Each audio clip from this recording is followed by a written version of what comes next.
tenzi.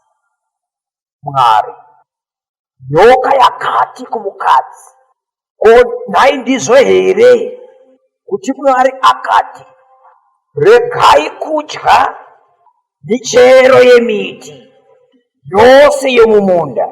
Mukadzi akapindura nyoka achiti, tingadye hedu michero yemiti yomumunda, asi hatitenderwi kudya michero yomuti uri pakati pomunda, nokuti Mwari akati, regai kuidya kana kuubata mugorega kufa. Nyoka ikabva yati kumukadzi, chokwadi hamumbofi, kwete, nokuti Mwari anoziva kuti musi wamunodya meso enyu achasvinudzwa mukaita saMwari, muchibva maziva zvakanaka nezvakaipa. Kuzoti mukadzi aona kuti muti wakanaka kudyiwa, uye kuti unofadza meso, uyezve kuti muti unodikanwa pakungwadzisa munhu, akatora michero yavo akadya, ndokupawo murume wake kuti adyewo. Ipapo vose vaviri wakasvinudzwa meso avo, ndokubva vaziva kuti hawana kusimira. Vakabva vasonanidza mashizha emuonde vakazvisonera zvisimiro. Tindijamba tiri kuenda pavhesi 14. Kurangwa kwomunhu naMwari. Tenzi Mwari akati kune nyoka, zvavaita izvozvo vashurukidzwa kukunda zvipfuwo zvose, uye vashurukidzwavo kukunda mhuka dzose dzesango. Uchangogwesva nedumbu rako uchidya guruwa pamazuva ako ose eupenyu hwako. Ndichaisa ruvengo pakati pako nomukadzi, napakati pavanhu napavana vako. Acharova musoro wako, iwe ucharuma chisisino chake. Nokumukadzi akati, ucharwadziwa kwazvo nemimba pakubereka kwako. Uchabereka vana mukurwadziwa. Uchapanga murume wako, iye achava ishe wako. Kuna Adhamu akati, zvavakateerera zvavavudzwa nomukadzi wako, uchadya muti, ukadya muti vandakakurambidza kudya. Zvino ivhu ratoshurukidzwa nemhosva yako, uchadya zvibereko zvaro uchitambudzika pamazuva ako eupenyu hwako. Nyika ichamera minzwa norukato, iwe uchadya zvinomera musango. Uchadya zvokudya zvako nedikita, kudzamara vadzokera muvhu, nokuti ndimo mavakabva. Nokuti uri ivhu, saka uchadzokerazve kuivhu. Muzita raJesu, amen.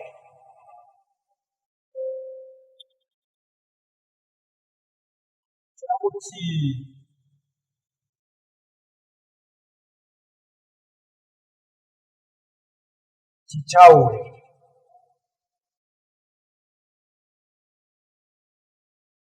vhangeri, shoko raMwari.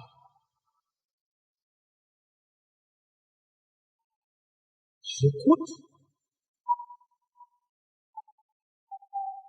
riri kukumbirwawo serious yakanyanya kuti tigone kurinzwa zvakanaka.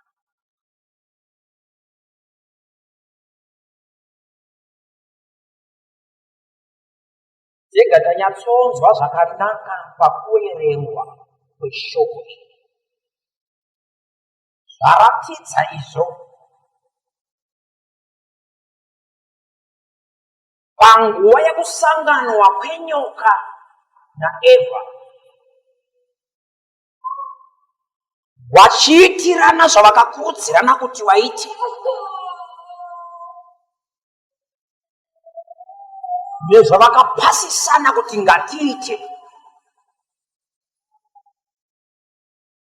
Ndeni pachizosvikawo zvakare Adhamu, ndokunosvikira gemi raro rwakare iye achisvika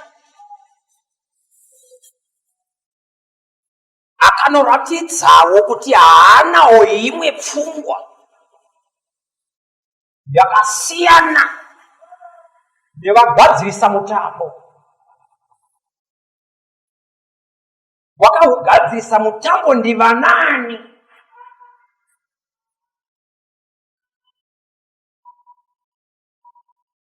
Ndowatanzwa pano mutambo wekukaiwa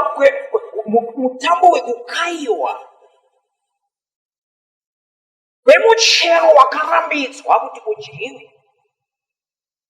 Mutambo iwo akatanga nepfungwa ndiSatani, aikeja ndokuipasisa, ndokunofamba wachitsvaga disciples vaangabate nawo basa pakumhura murayiro waJehovha, zichidudzira kuti fundadori wemutambo wakaitwa. Pane nyaya yakakosha ipapapa.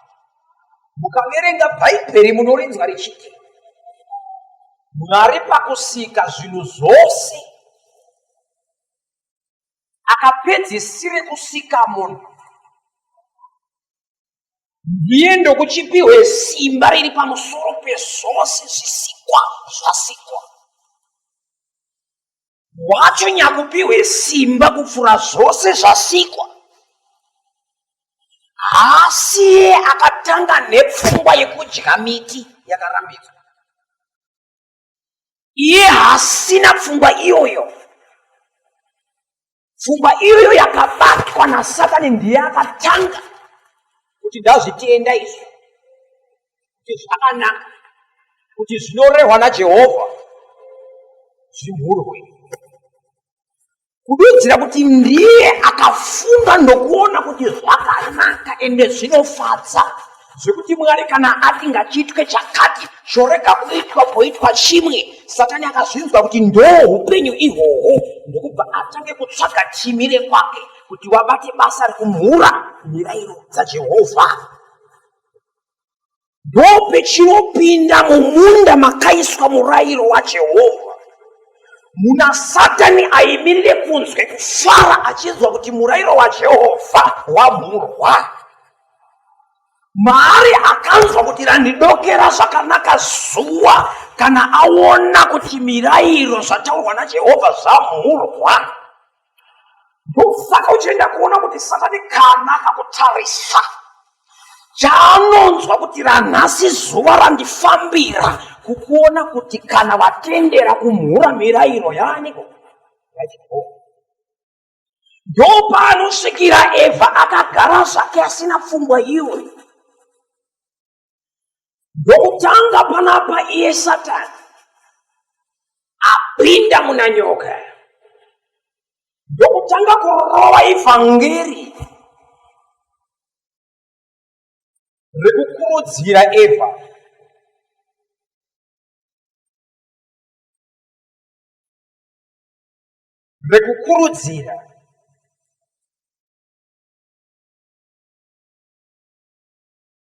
rekudzidzisa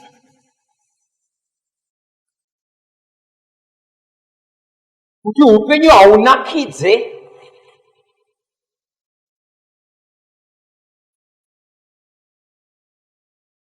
kana pasingamhurwe murayiro wachikoro. Upenyu haufambi zvakanaka kana muchirarama musina kurayira muti uyo uri pakati. Upenyu haufadzi whatever. Mukagara makangotyira kuti zvakarohwa zvakataurwa naMwari ngazvikosheswe, haunakidze upenyu. Ndopano muti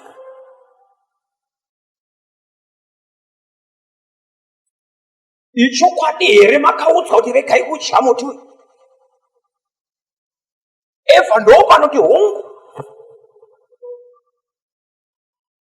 takanzwi tirege kuhubata nokuti petinongoudya tinobva tafa.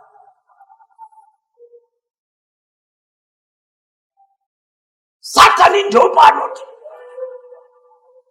haisiyo nyaya vana Evha yamarambidzirwa kudya muti uyu. Haisiyo nyaya yamarambidzirwa kudya. Ndoda kuti tinyatse kuteerera zvakanaka.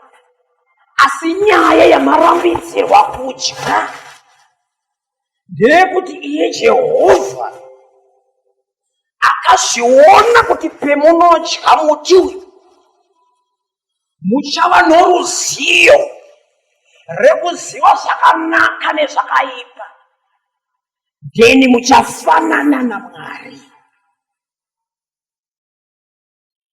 Evha achinzwa mapromisi vava vese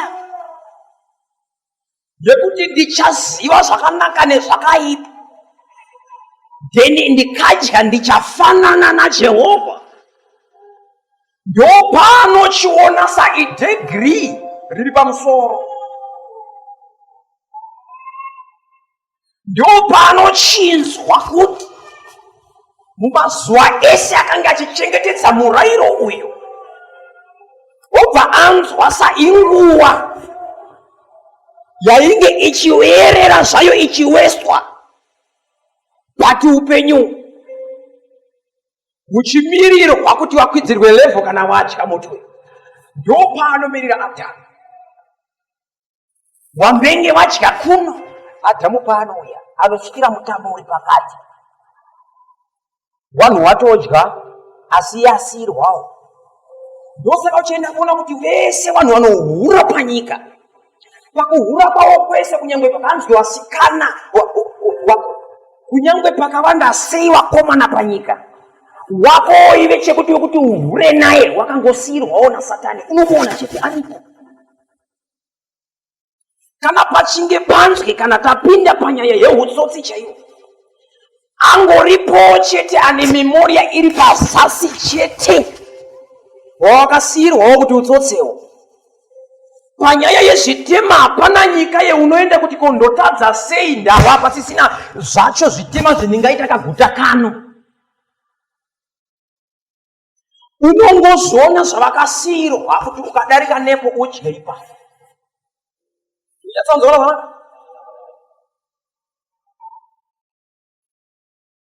Hakuna chepaSatani munya dzakadyiwa nevakatungamira kare kuti wamirire kuenda kuGehena pasine kusiyiwa munya dzevakamedura medura. Vakangosiyiwa munya dzinoti ive peunouya munyika usikirewo paunenge wasiyirwa. Adhamu achisvika anosvika asiyirwawo pekuti iye adyewo.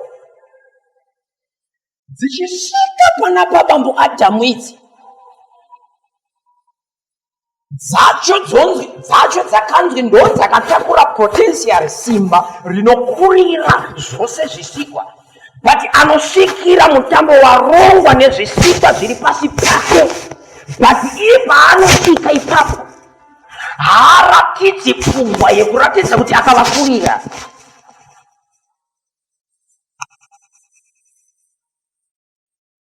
Harakidzi kuti pandiri pakaiswa ziso rinoona kudarika mese.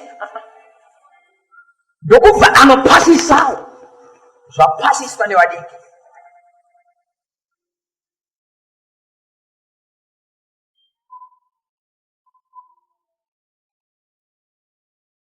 Ndosaka kana kudai maakuvaka dzimba zvese, ukanzwa naakambowaka pamajecha, udaidzira kuti apa majecha apaiti kuwaka, sikroni dhai akauya imba inorova pasi, tanga vageja zera raari kutaura, tanga vageja zera rine muromo iwowo uri kutaura zvakadaro, kuti umuteedzere. Anogona kuti munhu iyeye mari yaakashandisa idiki pane mari iyoyo kuita sei kushandisa. Unogona kuti unayo kundisonji yekuti unogone kuisa zvese zvinodirepo pajecha ipapo. Saka zvichidudzira kuti usati wateedzera kuti ndava zvataurwa, zera rataura ngarigejwe. Kune umwe munhu akafarira chimwe chishofishta nekuti akaona tumwe tukomana turi kuita chipo, but chaari kuteedzera panapa ichi inyaya yekuti vamwe wacho haana kutanga ageja kuti kunyangwe ndizvo zvichinzwi ndo zviri kubhatiri pamazuva ano, asi zviri kuizwa navanaaniko. Vakona kuti zviri kuizwa nevana vadiki pakufunga kudarika iwewe. Adhamu ndokubva vapinda vachiita zvavanoita vachifara ipapo. Vachifara zvakapa. Wapedza kuita. Kune nyaya inorema. Ndiko kwekuti iwo wapedza kuita zvavatenderana zvekumhura murayiro waJehovha, wachifunga kuti zvekuteera murayiro waJehovha zvinoshoterwa nemufaro, asi kukaumhura ndope unoona sempuro yemufaro. Kuzadzisa dzimwe pfungwa dzinotakurwa nevamwe pasi pezuva, vanofunga kuti kana vakasatadza havagone kurarama. Unoziva kuti kune nanhasi vhangeri rekuti siya mishonga, namata Jehovha akaredzwa kare kare, asi nyaya iripo ndeyekuti mupfungwa dzake mune chinoti tisina mishonga bhizinesi haribude. Mupfungwa dzake mune chinoti tisina mishonga haparoreke. Mupfungwa mune chinoti pasina mushonga mwana haakure. Pasina mushonga chepamusoro wachiperi ichi. Pasina mushonga mwana haarorwi. Ngapatsvakwe mishonga. Kumhura Jehovha ndokunoti mwana haarorwe. Kunewa nepfungwa dzakadaro. Kambani isina mishonga yonzi haite. Ndo zvakanonzwi panapa wana Eva musine kudya muti uyu, muchagara musina ruzivo. Ndawakapromeswa ruzivo pakudya muti uyu.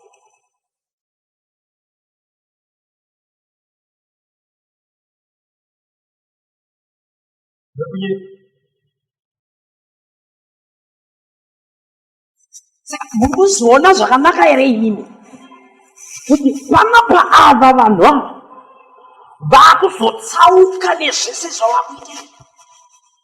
Simba riri kunovatsausa riri kubuda kuna Satani, chisikwa chakanonzwi chiri pasi palevo yemasimba akange akatakura mukadzi nemurume Eva naAdhamu.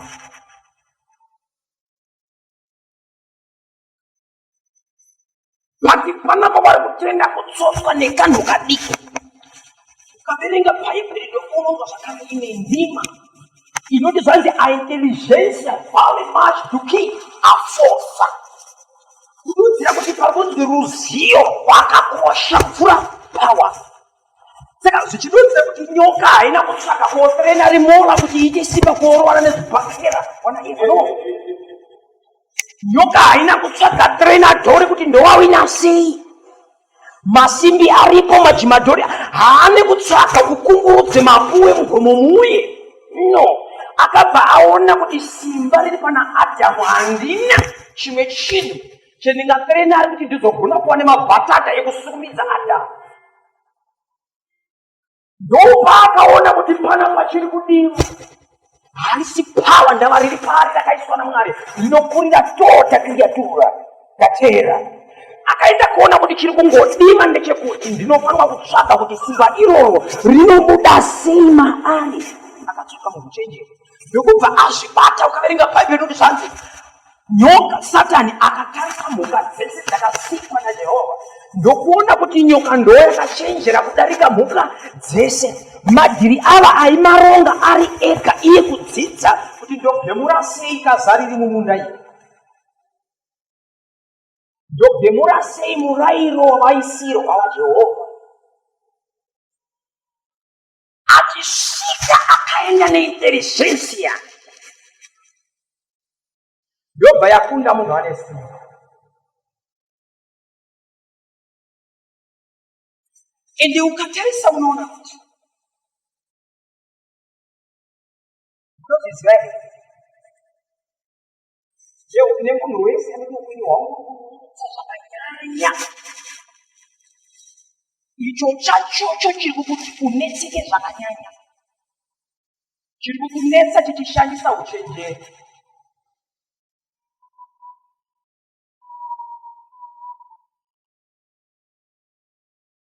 Hakuna chiri kukukunda chiri kuuya pawakatarisa.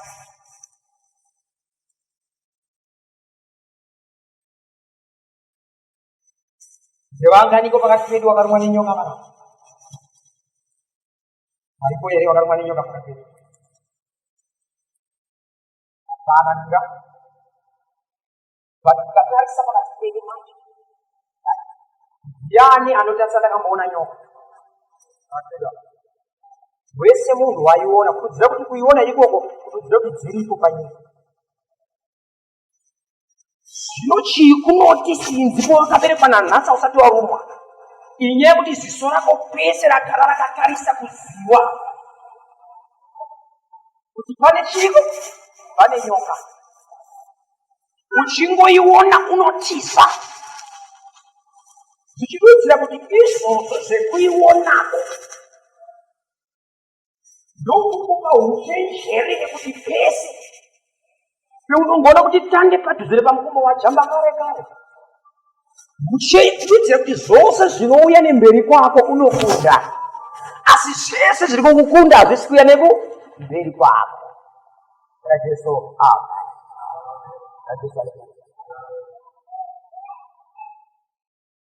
Ngatiendei mubayiro wakachizowanikwa pamutambo wakaitwa uyu, paseremoniya yakaitwa iyi yakachizobatsirei ndopanakuemesa padhiza aazasisi ayati wapataipo ndekupiwa mubayiro maringe nezvavakaita. Nyoka ndopa yakanzwi uchagwesha nedumbu uchidya guruva pamazuva ose eupenyu hwako. Zvedi neremukadzi munyengedzerwe ucharwadziwa pakubereka kwako, ndichawedzera marwadzo pakubereka. Zvedi nerewo zvakare Adhamu, nyika musoenya wetinaone vhangeri tinaro nhasi ndiwo unoti ita izvo ita zviya zvakataurwa naMwari, ita zviya zvakataurwa naJehovha. Panapa Adhamu ari mukubuda mubrinkadeira ravakanga vapedze kuita, ndopo vanodzoka vachisvikira Jehovha vasiri pabrinkadeira. Jehovha vari kudaidzira kuti ini ndinoda munhu anodhonza mumusoro, munhu asingadhonzi mumusoro ini ndinomugeza musoro. Ndopo vakasvikira Jehovha kwaari hakuna brinkadeira rekuregerera kuti ndoti problema indemona ramafuti muite muno. Jehovha ipapo akavaratidza kuti handina brinkadeira inosvika ikoko. Iko zvino ndakunoti mese makasunga mutambo iwowo. Mukatarisa pataimu iyoyo Satani haana chaakanonzwa naMwari taakukupa chene chakatino, wakapanichwa ndowacho wakatsotswa. Satani hosi vari kurutivi, Jehovha ndokudhira nezvacho zvakatenda kutsotswa zvakadzidziswa. Mukatarisa pane nyaya ndopapi Satani uyu wai akasiva kurutivi nyaya yake ndekuti akange atone yakewo kare nyaya yaakange ainayo yaatopara kare chasika kuti auye panyika yava akange ari kugara kudenga ane yaatokonzeresa kudenga choputsurwa ikoko kuti handide zungu rakadaro kududzira kuti Jehovha agara kare akadaidzira kuti handidi mikweso. Pachakangogara nepfungwa, ukaverenga bhaibheri zvose zvaChitadani chakange chawa nepfungwa yekugadzirawo rakewo denga pamusoro pedenga raJehovha. Jehovha vakachikandira pasi, chauya pasi hachisati chaziva kuti magumo acho ndei. Ndopi chiri kukonzeresa kutadzisa potiona Eva panapa naAdhamu. Chasaka potiona Adhamu panapa wapihwe murayiro kuti regai kudya muti uyu. Jehovha agara aziva kare kuti panyika ino pane zvichazouya. Zvoda kukukurudzira kuti muite sei? Mudye. Munoziva here kuti kudenga ndiro zidziriko hadzisi kuparidzirwa kuti musahure. Why? Akutombona anohurisa vanhu ikona. Hakuna ngiro ziri kuparidzirwa kuti usade. Ndava hakuna inotoba. Saka panapa ukaona panyika ino yakatemwa mavhangeri kududzira kuti pakaonekwa kuti patori nezvakamirira kukuitisa izvozvo. Shoko rokurumidza kukuyeuchidza, rokurumidza kukuyambira kuti kana waakurarama uzive kuti inyika yakatakura zvidoko. Wauya uri mupenyu kudzoke wafa, wauya uri vhifo kubva kuna Jehovha wodzoka wachinhu chakafa. Nyika ino yakatakura poderi yekuti inokwanisa kuti munhu anouya achifarirwa naJehovha but anodzoka asingachadivi naJehovha. Panapa Jehovha akati nyaya yamaita brinkadeira ramaita rine mubayiro, hakuna basa rinoitwa risina mubayiro. Mwese panapa mumwe namumwe achatambira maringe nekushanda kwaakaita. Nyoka ndokupa yanzwi venyoka, uchakwezva pasi nedumbu rako mumazuva ako sekurarama. Kedi ndichaisa ruvengo pamusoro pako, pamusoro pewose vanokuona vakadzi. Vakakuona vachakurowa musoro. Teni ive ucharuma zvisisino zvavo. Ndokubvati kuna iye vacho mukadzi ucharwadziwa pakubereka. Zoenda manje kuna iye Adhamu. Jesus my God. Mwari ngachive matsango chachisa haleluya. Adhamu panapa Mwari vaakatendera kupractical. umuntu agasigwa chidikanwa kufuna zvinhu zvose zvinowanikwa zvakare napasi patera. Ichinhu chakafarirwa Adamu pakusikwa kwake, kriatura yakakosheswa pamusoro pedhodha, kriatura isienkontra nafasi tatera. Asi paya pakatadza kuna Jehovha Mwari ana kumsekerera do akati ive Adamu kubva nasi kanasi yashurukidzwa kanasi yatukwa yakuchiberamidzwa nekuda kwezvavaita Adamu. Iko zvino kubva nasi Adamu, mazuva ako ekurarama avo ematambudziko, wakudya zvedikita zvinobva musimba rako. Zvakare nyaya yacho haipereri ipamuno, asiwo uchadzoka kuruwa zvakare undobagamo. Zvakare uchadzoka kukuruwa nekuti ndiko kwawakabva nekuti wamhura murayiro waJehovha. Haleluya! Hakuna kwaunosvika kana uchimhura murayiro waJehovha. Koshesa mirayiro yaJehovha kuti urarame. Koshesa mirayiro yaJehovha kuti uende kudenga. Koshesa mirayiro yaJehovha kuti mwepsedagara pamusoro pako. Koshesa mirayiro yaJehovha kuti uite ukama naMwari. Koshesa mirayiro yaJehovha kuti ugone kufesera diabo. Koshesa mirayiro yaJehovha kuti uyamuke.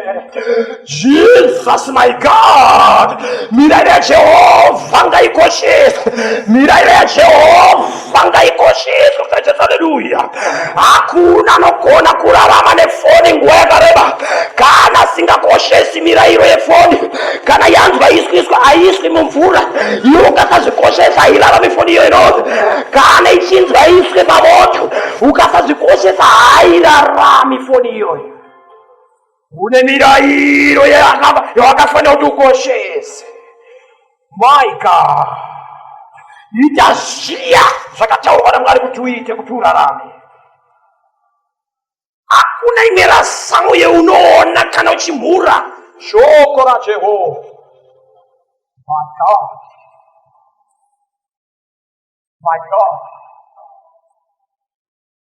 angarira Sodoma neGomora, guta remutero rakamhura mirayiro yaJehovha. Mwari haana kutirekererana kurekererano. Akapinda muprezviso Dhavhidha, angarira zvakare vana vaIsraeri vachifamba nemuranda waMwari Mozisi. Pese pavaimhura mirayiro yaJehovha, vanhu vaipera kuparara. Mwari haafariri munhu anomhura mirayiro yaJehovha. Haleluya! Kana uri mukadzi, ziva mirayiro yaJehovha uirarame. Kana uri mwana, ziva mirayiro yaJehovha kuti uirarame. Kukwesa kunobveni pamberi paMwari. Ikusatya Jehovha here kunokuti umhure mirayiro yaJehovha. Ikuteerera here Mwari uku. Haleluya! Hauna zera rekukwesera Mwari no. Zera rako nderekutya kana ukatarisa Mwari. Zera rako nderekutya kana ukatarisa denga. Rine simba rekukupratikana wona. Rine simba rekupendesa kuinferno. Tarisa iko zvino iye baba emusikanzwa nezvediyama. Ndekupi iko zvino kwavirira kuende kuinferno. My God, siya pekado, siya upenyu usina nebasa, donza musoro pakufunga. My God, mafungiro mamwe unoita chakuprezvika, maonero mamwe aunoita chakuuraya. Zvakare kuarairwa kwaurikuita kune zvakare kwekuri kuda kukusvitsa kwakaipa. Rangarira zvakare vamwe vakaita misikanzwa dzauri kuita. Ndeipi nzvimbo yavamirira kuenda? My God, garwa nemweya anoera. Yani anorarama asina simba raMwari panyika ino ndiani?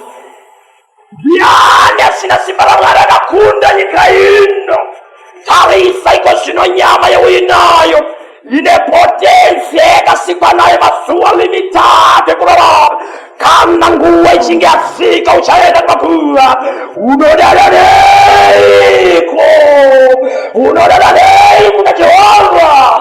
Mwari ngatyiwe vamutsangamira Jesu. Haleluya. Mwari ane simba rekudesturira toda humanidade wosika vamwe vanhu, asi Mwari anodanhonoteerera vanotya Mwari, vanonamata Jehova, vasingatsotsi Mwari no. Vanhu vanotya Jehova ndivo vanodiwa. My God, ita zvavakadzwi uite naJehovha. Rega kuita seunoda, rega kuita seunofunga, rega kuita seunonzwa desejo chisokora thought, asi ita kuda kwaJehovha. Faça a vontade de Deus. Avisa ipopoya Jesu ari kugetsimani. Waona kuti mazuva ekurarama kwenyu amapera. Wafamba nawo asi kuziva kuti tiri kuendeti. Ndo Jesu panoti hama dzangu kufara henyu. Kwendiri kuenda wemunodisha izvo. Asi kudzokera kuJerusarema. Ari kuenda mumaoko evakaipa. Kuzadzisa chiprofita. Mwanakomana achaenda zvakare mumaoko evaipa. Achaiswa zvakare pamuchinjikwa varovero. Zvakare Jesu anoenda mugomo reGetsemani. Anofukama pasi watanga kunyengetera. Anoti Baba, kana zvichipfira mukombe uyu zvakare ngaupfuure. Kana zvichipfira Jehova, mukombe uyu ngaupfuure. Kurege kuva kuri kuda kwangu ini, asi kuda kwenyu Jehova ndonga kuitira. Kana Jesu akati kuda kwaMwari ndonga kuitika, iwe wane zera rakaita sei rekuti unovhotera kuti kuda kwaJehovha kurege kuitika? Wakosha kusvika papi? Mwari ngavatibatsire, Mwari ngavatiitire zvakanaka. Jesus, my God. Jesus, my God. Jesus, my God. Jesus, my God. Chakakubata zvine zvakare kwechikuda kukusitsa, zveuri kutadza kuregera kune zvekuri kuda kuti zvikusitse. Zvakakubata zvakafanana nechikirimbani. Kana chichinge chakubata hachinzwe kuchema kwako kuti uri kurwadziwa, no, mwachiri chinenge chichidaidzira kuti andiisa wacho akati ndikubate, chinoramba chakakusunga. Jesu ndo pano yachiti, uyai kwandiri nemoyo inotenda paari, muturwe mitoro inorema. Vakasungwa vanosunungurwa, nyangwe vakabatwa vanorekerwa, vakapfumatirwa vanosiyiwa, vakasungwa vanosunungurwa. Moyo yedu ngative nerudo rwekuda Jehova.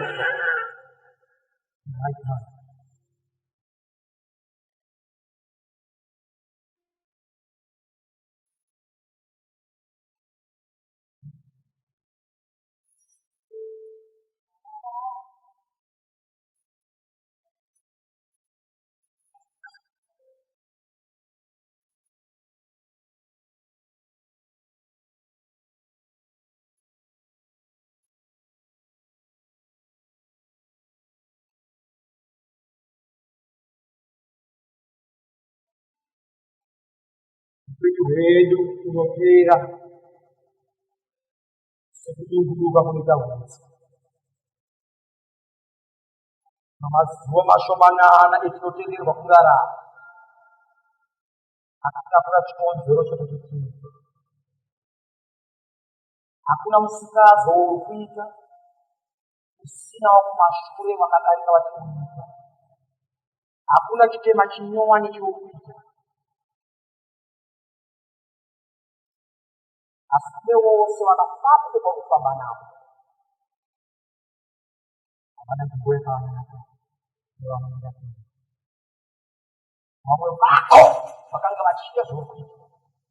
Awasisika rekopera sawa ya wawafa. Asiki wazile kwa nyasha. Matende kwa kuti nasumuze shokoti muri. Wako iko sudana sana. Mesmo ano. Mukatari mchitra wakaberekwa nalo. Chifukwa chako ni chake, makore yakafanana, mvua yakafanana. Wazhinji wako wakaerera nepasirira.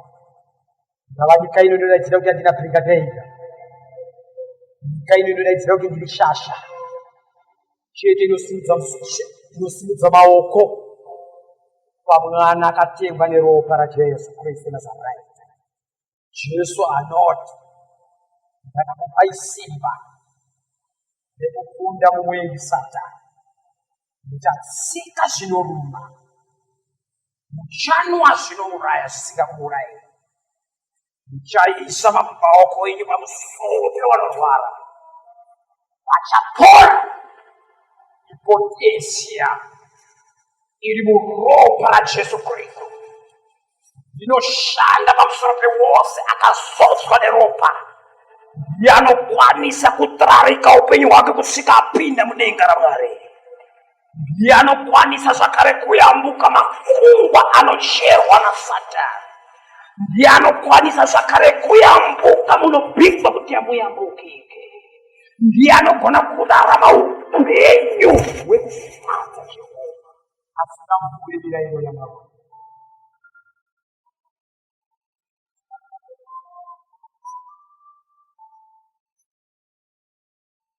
Nyika izosviya chikafu naMwari mune upenyu.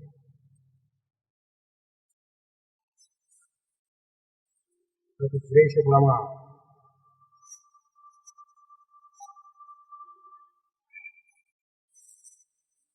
Mvura dzakare kuna muprofita Ezekiel.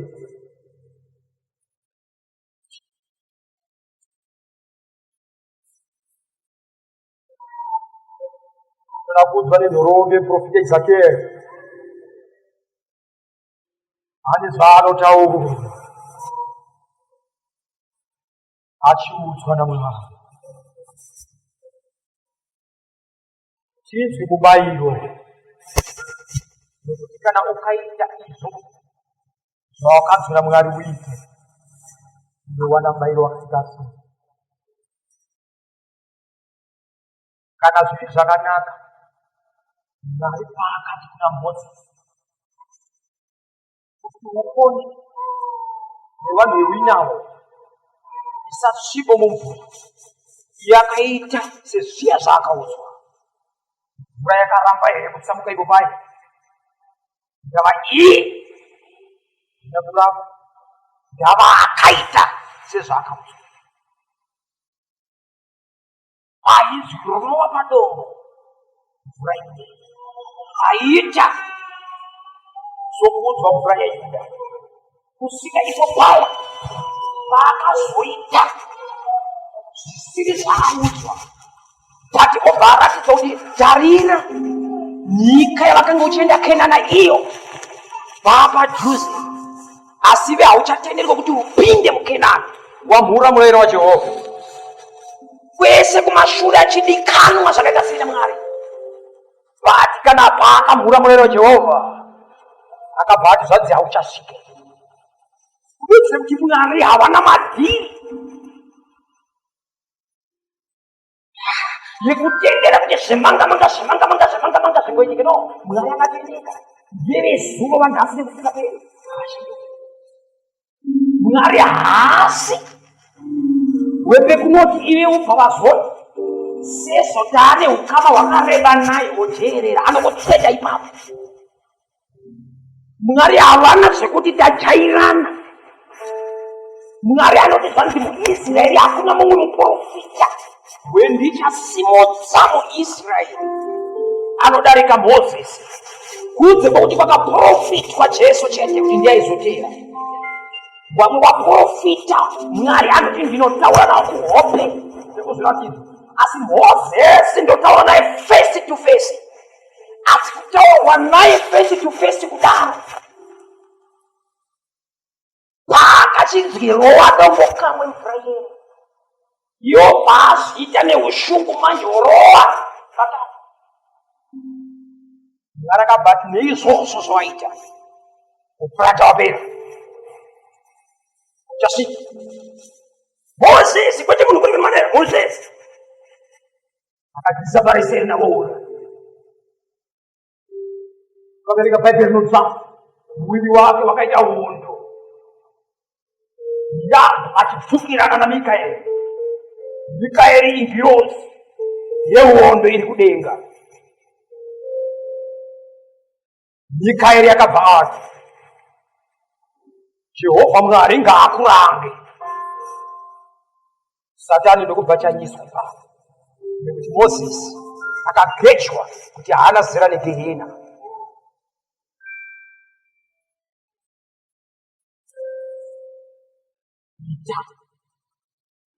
Vakanzwi naMwari nyangwe ukasvika pazvinhu zvinooma ita Mwari zvawa nokuti uite ipapo nomenda kuti zvakaoma sei. Mwari vanovhura nzira pasina nzira. Rega kuti urwere wanyanya uyu tikaita kutamba pano kushatwa munhu kutsvetwepi kana muchiteerera shoko raMwari. Jehovha anodandisiri Mwari vevakafa, hafiniri Jehovha wevapenyu.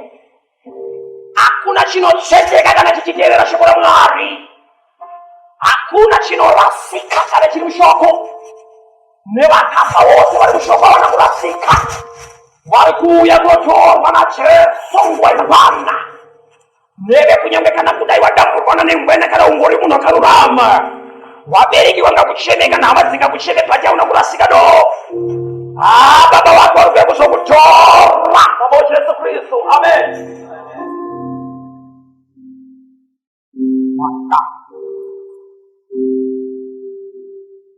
Ita zvawakazuita ona mukadzi akubvumbura ita zvawakanzwite shoko riripo rakati kudini pakuti mukadzi kana akukumbura ngei unoshandisa pfungwa yako wega daro dzinobvepi. My God.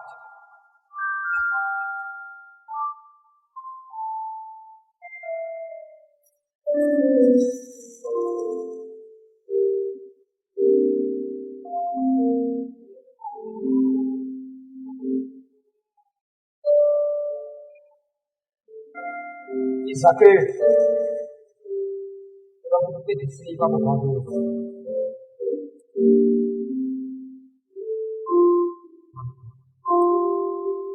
Ane zvakanzwa ichira Mwari toda kuti tiverenge tinzwe pakuteerera kwake akawanira.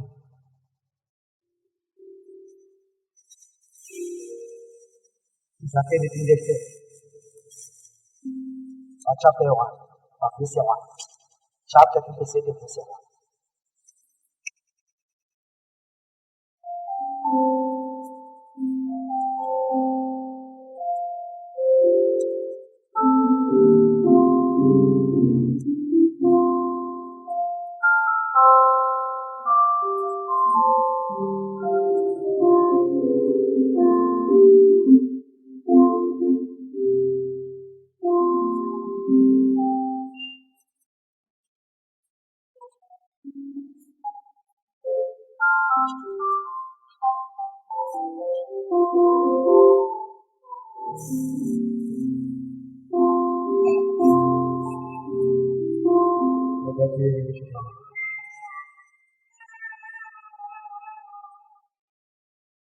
Musoro nyaya unoti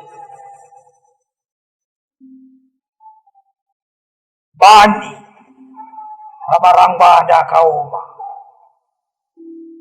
Tenzi akandibata noruoko rwake akandibudisa kunze nokubvandisa pakati pebani rakanga rizere namapfupa.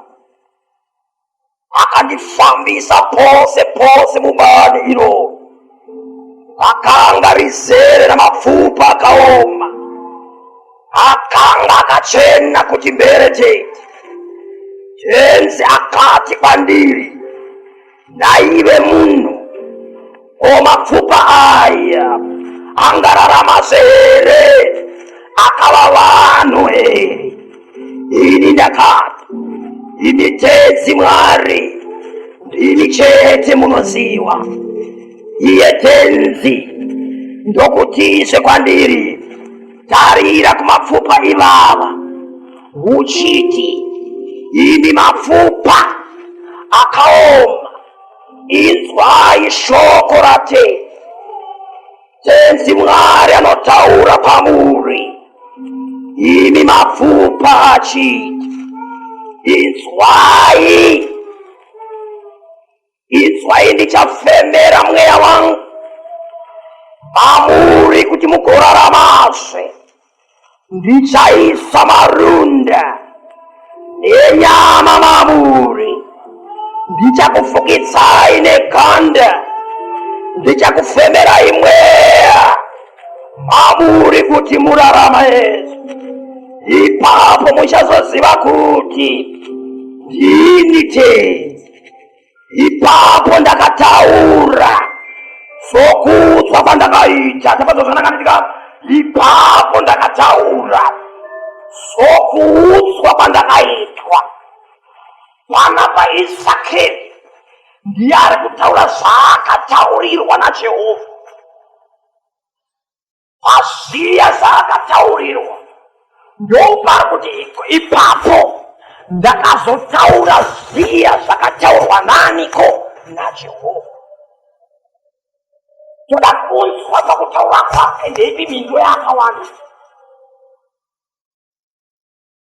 pakuti zvaakanzwa iyo kwataura izvozvo.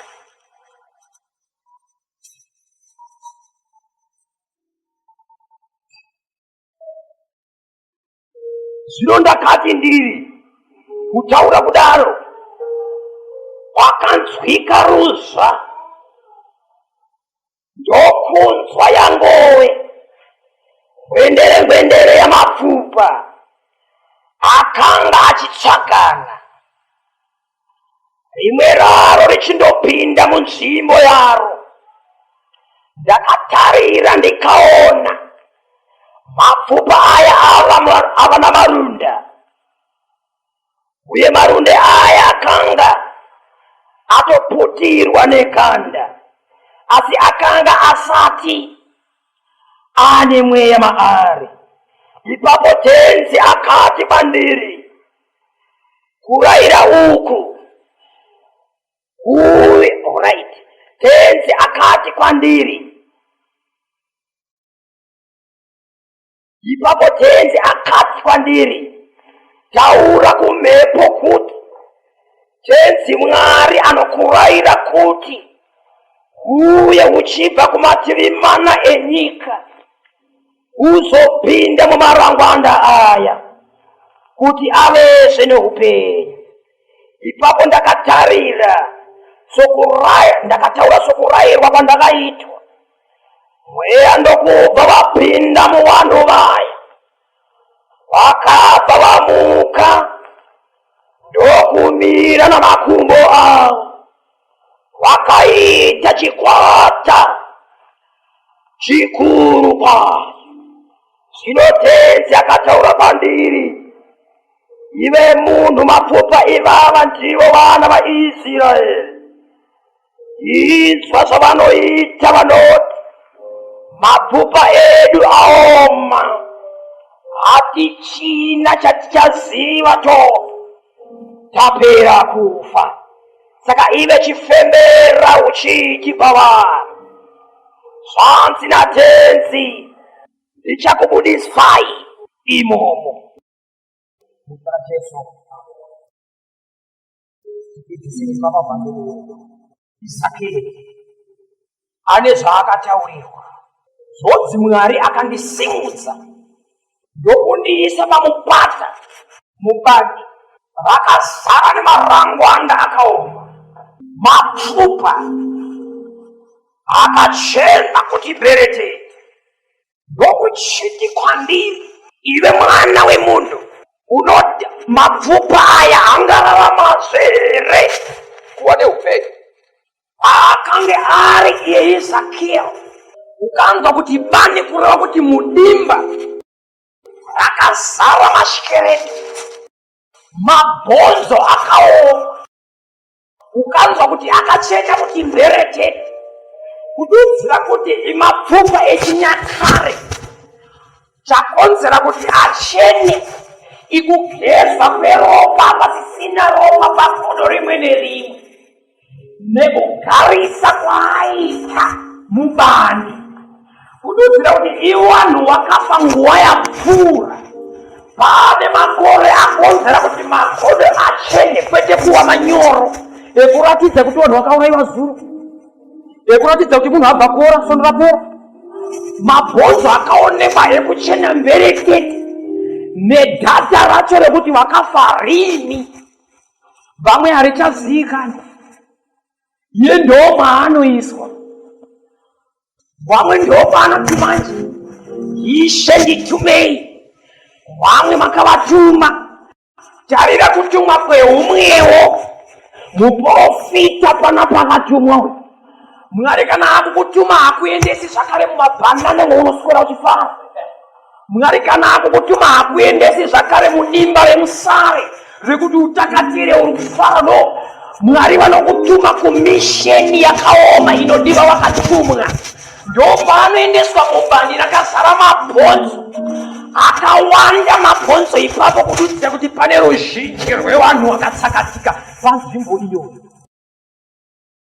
Mwari ndo paanoti maringe nezera rekuva muprofita akatumwa naJehovha. Nyaya yekutumwa haisi yekungofarira zvigaro zvekudya mbatata dzino, ibasa riri kudiwa. Obva aiswa pamabhonzo ipapa pane nyaya. Ari pakati pemabhonzo paari kutumwa naMwari panapa. Obva anzi uno mapfupa aya anorarama here Jehovha kuudza Ezekieri ari muranda waJehovha. Akabva ati imi chete Jehovha ndimi munoziva. Jehovha akabva atanga kumutsanangurira Jehovha zvaaida kuti zviitwe nemuprofita. Ndokumuti ndakuchikuti iko zvino chibva wati kumapfupa, sanganai. Iko zvino pavakamira ipapo, rega kudaidzira wagare nemunzvimbo dzakapoteredza kuti uyai tibatsirane, kuti tibatsirane imi muchitsvaga zvikunwe neumwe ndichitsvaga musoro neuku tirumafidze, kana kuti vamwe muchitsvaga bhonzi rakaita sairi ndava titsvage. Aisiyeka ngeichidiwa. Mirai panapa mukoma Ezekieri, kutumwa ikoko ngakuratidzike kuti muri munhu waMwari. Daidzirai iko zvino kumapfupa.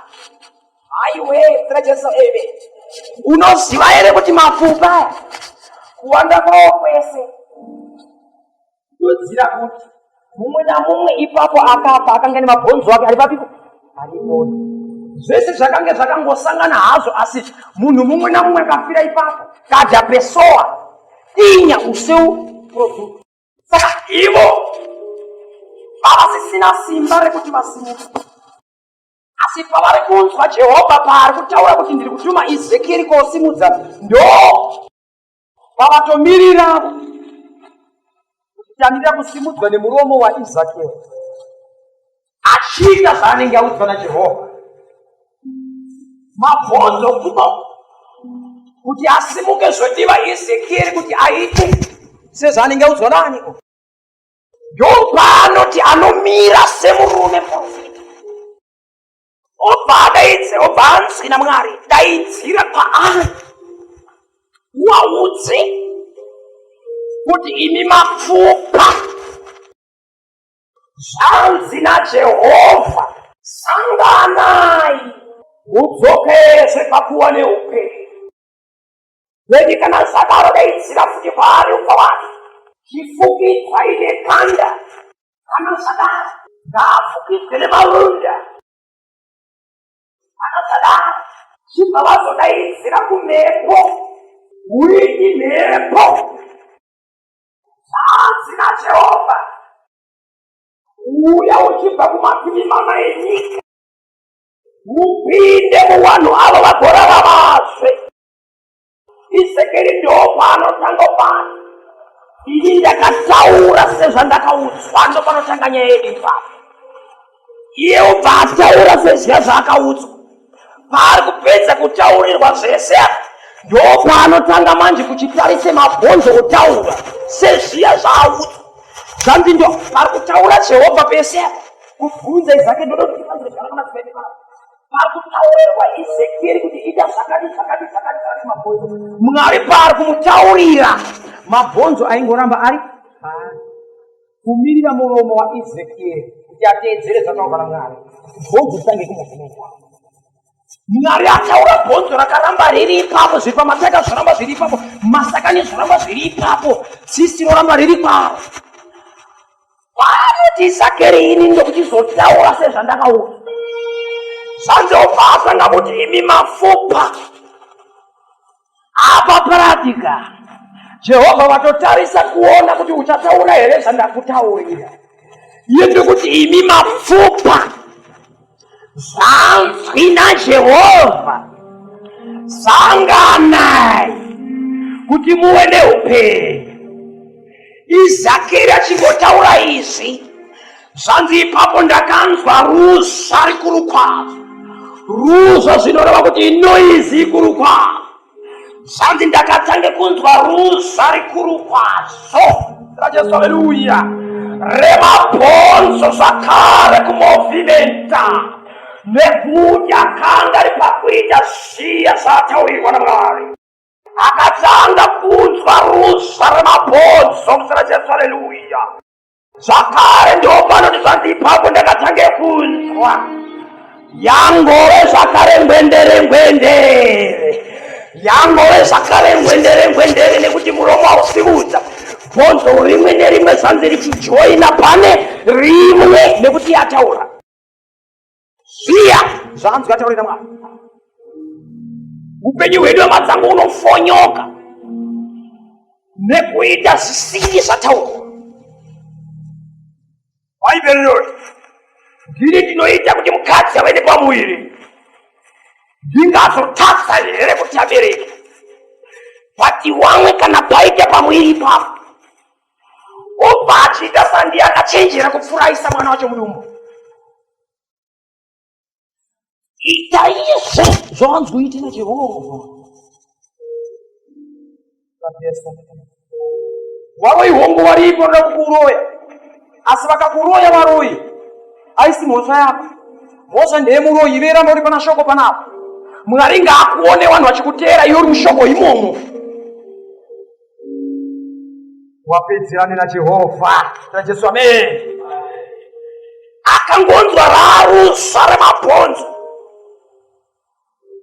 chikunwe chichijamba kuenda pane chikunwe chacho, musoro uchijamba uri pauri uchienda pamutsipa. Zvanzi vese ipapo mabhonzo ndikupere kubatana. Chikereto imwe neimwe yooneka yakamira iri pairi. Omira nemakumbo. Wasati wakufema wasina nyama. Pamira dhodha riri kuita zviya zvaataurirwa naMwari. Unoziva kuti ukaita ukasaita zviya zvomanzwite naMwari, weunokwereta anotambudzika. Nekuti zvakataurwa pamusoro pekuti weunokwereta muitire zvakati ive hauiti. Weunoshandira ari panhamo ndiye anokushandira futi ari panhamo. Anokuroora anochema misoro. Ndiwe unoroora anozvidemba. Anoita vhizinyu wako anozvidemba kuti ndakawire pano. vanotamba newe nosimudza maoko, vana vako vanokurira imwe nzvimbo pamba vagarike, nekuti hauiti ziya zvakataurwa naMwari. Usaita zvinotaurwa naMwari zvose zveunoita hazvinakiri pasi teni hazvinakiri denga. Jesu, amen. Anoona mashereto abira, ndopanotarisa kuti Mwari akataura izvi pamusoro pemabhonzo kana vatano. Ndopanoti zvanzi chibva nyama ngaipfekedzwe, muiri mabhonzo ngapfekedzwe nemarunda, dheni afukidzwe neganda. Zvobva zvaitika izvozvo. Ndokuchidaidzira paimwe paso, ndakanzwa kuti zvadakana zvadaro ndeibva imwe paso, ndokuona kuti ndakanzwa unazodaidza mhepo kuti ipinde mumarambanda ararame. Iye akadaidza mhepo achiitaura kuti handisini ndega ndiri kudaidzai, zvanzi naJehovha, iwe mhepo iwe, uya upinde mumarambanda aya. Handisiriri no, zvanzi naJehovha. Mhepo iyoyo ichiona kuti ndakasikwa naJehovha ingarambe nekuuya, akaidaidza yari panzvimbo imwe chete. Bati ukamutarisa haana kudaidza mhepo dziri padhuze panosvika vhoisi rake, haana kudaidza mhepo dziri padhuze sepanjanji apa kuti vanonzwa voice. Akati mhepo ive ibva kumativi mana ose enyika, ibva kwose pakagumira nyika, uye kopinda, kwete kushandisa foni kana kukwirira bhazi. Ukaita zvinodiwa, ukaita ziya zvaungaite naJehovha, nometa kuti uri mumanga, munana unoitika mumanga imo. Nometa kuti uri panzvimbo yakaoma sei, munana unoitika ipapo. Uye akadaidza mhepo kumativi mana ose enyika, ibvayo yokubva yauya, ndava ataura ziya zvanzi ataure naJehovha. Saka ukararama upenyu hwawanzi urarame naJehovha wakako. Ndiri papa kuna mabala akanaka. Ndaziya zvanzi naJehovha kuitika mudzimba. Kaini akaita zvakaipa pamusoro pamunin'ina wake Abheri. Mwari ndokuchiona Kaini aswarara, auraya munin'ina wake Abheri. Mwari ndokumuti, iwe Kaini, kudai waiita zvakanaka, chiso chako chaisafara here kukuuraya kwakaita munin'ina kwatokonzera kuti yagara yakaswarara. Ita zvavanzi uite naJehovha muzita raJesu. Mwari kana akupromisa kuti ndimirire pano ndiri kukunzira chikafu zvaIsraeri, kunyange ukaona papera sondo uripo, nashingirira, Jehovha atakuwira. Rega kuti nguva yanonoka, regera kudiskomfiyari Mwari. Tenda kuna Mwari kuti Mwari ndive chokwadi akatendeka. Haana zera rekunyepera iwewe Mwari. Kana achikunyepera Mwari achida kufadza ani, achitsvaga mizadzi yakaita sei, yapinzi manyika. Munhu ichii chinhu chakasikwa naMwari kuti Mwari unyepera chinhu chakasiya. Mwari kana ati unopora, mira ipapo unopora chitete uri. Mwari kana ati ipona panobudika peuri, panobudika. Mwari kana ati wose vanotenda vanosunungurwa, kunyange vakadzvara madhimoni, Mwari anokusunungura, mira. Regai kutya vadzangu vanovhunduka vanoderera neroho. Regai kuva nehana dzakaita bota bota. Hana ngadzigwinye. Regai kuzviitisa zvotiri madzimai. Nyama yechikadzi tinogone isu. Chakatosaka kuti musikwe makaonekwa kuti munogona. Hakuna munhu akasikwa asina zvaanogona. Unyengetere kuna Jehovha. Uwe munhu kwaye. Daidzira kuti ndinoda kuva munhu weparitano, kwete anobhadzirana. Magwere anotengwa neperese pamusoro ndomagwere aneparitano. Kana foni inodhura ndoyeparitano. zose zvakanaka ngezvepadidari. Shuvira upenyu hwekwandani, shuvira upenyu une valori nekusingaperi. Shinga kusvika wawakamba rekunamata, shinga kusvika waita kamba rekurumbidza Jehovha. Unofanwa kuva heroi wekushumaira. Hakuna chikwambo chinokurira munanamata, hakuna mweya unokurira mudzimai anoshumaira Jehovha. Hakuna mudzimu une simba pamusoro pemunhu anowimba naJehovha achiita kuda kwaMwari. Hakuna. Mapfupa anoteerera, zvikwambo zvinoteerera, zvose zvinhu zvinoteerera pamusoro pemunhu anonamata Jehovha. Haleluya. Jesus my God. Iwe mukadzi anotembeka papaero, sekuti kereke ikanzwa kuti mainhingi abatwa, aendeswa zvakare kusingadire vhizita, aendeswa kusingadire anosvikako. Ndoda kuti kereke inzwe kutenda kuti mai iyeye tinomuziva, tine Mwari anomuziva. Hatichene asi tinonyengetera, tichitenda kuti naiyewo ikoko hasi kurara. Zvakare nyasha dzaJehovha dzizomurekeri. Ndo zvakaitika zvakare pana Pita, akabatwa nenyaya yekuparidza vhangeri, ndokuendeswa mucheri zvakare mumaoko evana Herudha. Asungwa zvakare ndokuiswa mucheri. Kereke haida kuperwa netariro yakaziva kuti Pita haisi shamwari yako, Pita hasi munhu wekutamba naye, Pita hasi vavongununata, Pita imwana disipo raJesu reneriya. Wakabva watenda kuti Pita zvakare Jehovha wanomuziva Jesu ndobva kuti zvanzi, iwe Pita pauri ndobe ndichavaka kereke yangu, ndeni masimba erufu ako ndikuikunda kereke iri kuiswa mumaoko zvakare yaPita. Kereke yakanzwa kuti hakuna chake chinoitika, Jehovha Mwari vasina kutendera.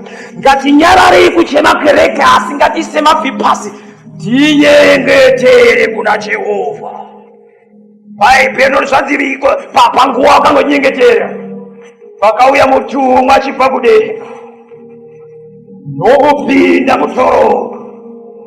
Hapo mapurisa vakachengeta torongo nekuti mune chitsvene chaJehovha mukati umo chinoita zvinodiwa naMwari. Ngiozi yakapinda mujeri, mapurisa vakasorerwa kaserekare, akasvika pana Pita ndokumubata maoko, ndokubuda neipapo pakavhurika ipona. Zvakare Pita aifunga kuti ari kurota, asi ari mukati mwenzira ari kuende kumba. Ndopanozoona mutumwa wasisina, ndokubva aona kuti handisi kurota no, asi ndiri pakurarama parealidade. Ndopanoona kuti ndiri parealidade, handisiri kurota no, ndiri parealidade. Ndopanosvikira kumba vanhu vari kunamata vari mumba. Sera Jesu amendi kubuda neimona vakavharika. Kana vateerera Jehovha unorarama upenyu hunga pamwe uri kurota pasi, ukazvitarisa uona kuti handisi kurota, ndiri kutorarama. Watakura masimba anoera, zoita unga pamwe ingano bhati uri kutorarama ndiwe. Akanga asingagone kuti vasikana vadarikapo vachiva, ndiwe chaiye kunyatsokonzwa kuti hai ndimi chaiye, handichachiriri musikana. Hakuna musikana wendinochiwa, waiwewe chaiye nekuti watenda. Kunyatsonzwa kuti ndini chaiye, akanga ane pamuromo vakadaiwe. My God, Mwari vatibatsire, ngatifukame zvakare tisvike petinonyengetera kuna Mwari.